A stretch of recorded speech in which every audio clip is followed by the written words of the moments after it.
Studiyamızın qonağı Milli Məclisin üzvü Naqif Həmzəyevlə danışacaq və Naqif bəyi masamızın ətrafına dəvət edirik.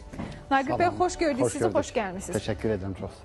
Naqif bəy, Kopenhagendən başlayaq istəyirəm təhlillərimizə. O mənada ki, Kopenhagendəki görüşlər kifayət qədər önəmlidir. Ələxüsus da ki, Azərbaycanla dünya liderlərinin, Avropa liderlərinin sıraya düzülməsi, Azərbaycan prezidenti ilə görüş üçün və müraciətin onlardan gəlməsi Azərbaycanın siyasi arenadakı imicini necə möhkəmləndiyini və necə müsbət məcrada belə deyək, irəlilədiyini göstərir. Bu mənada istəyirəm ki, məhz bu görüşlərlə bağlı ələxüsus da ki, Avropalı liderlərin görüşə can atması ilə bağlı təhlillərinizi alaq. Avropa can atır Azərbaycanla əlaqələri gücləndirsin, əməkdaşlığı genişləndirsin, amma sərmayə qoymağa da ehtiyacı var. Bunu eləyəcəkmi bu müzakirələrin sonunda? Artıq o məsələ danışıldı mı? Necə düşünürsünüz? İlk növbədə mən düşünürəm ki, Kopenhagen səfəri çox uğurlu oldu və burada keçirilən bütün görüşlərdə biz Azərbaycan mövqeyinin nə qədər irəlidə olduğunu və Azərbaycanla münasibətlərin yeni mərhələyə qədəm qoyması üçün canfəşanlığın baş tutduğuna biz şahidlik etdik. Həqiqətən də uzun illərdir Azərbaycan Avropa İttifaqı enerji təhlükəsizliyində çox önəmli bir rol oynayır və bu proses mən düşünürəm ki, yaxın 10 illiklərdə də davam edəcəkdir. Ancaq siz özünüz də çox düzgün vurğuladınız ki, həm onlar Azərbaycandan qaz istəyirlər, eyni zamanda da məhz bu istəklərini reallaşdırmaq üçün sərmayə qoyuluşunda bir hərəkətlilik biz görə bilmirik.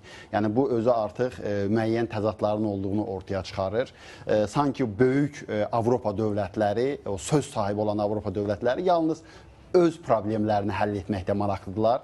Digər özləri ilə müqayisədə kiçik olan dövlətlərin isə enerji təhlükəsizliyi onlar üçün ikinci, üçüncü cərgədə durmaqdadır. Bu da təbii ki, həmin dövlətləri də düşünməyə vadar edir. Görürsünüz ki, onlar və məhz həmin dövlətlərin liderləri uzun müddətli Azərbaycanla iki tərəfli əlaqələri qururlar, inkişaf etdirirlər, Azərbaycanı hər tərəfli dəstəkləyirlər və böyük Avropa dövlətlərinin heç bir zaman o qızışdırmasına və yaxud hər hansı bir o yanlış addımlarına şərik olmurlar və bu günləri biz onun bir daha şahidi olduq. Elə məhz həmin o Avropa liderləri, hansı ki, Azərbaycanla münasibətləri inkişaf etdirməkdə həmişə maraqlı olublar, onlar bu günlərin eyni xətt üzrə öz fəaliyyətlərini davam etdirirlər. Ancaq çox maraqlıdır ki, digər dövlətlər də artıq Azərbaycan reallıqlarını qəbul edirlər və keçirilən görüşlərdə biz onu gördük ki, zamanında Azərbaycan əleyhinə qətnamələr hazırlayan, Azərbaycan əleyhinə çıxışlar edən, bu sülhün baş tutmasına maneçilik törədən o dövlətlərin liderləri artıq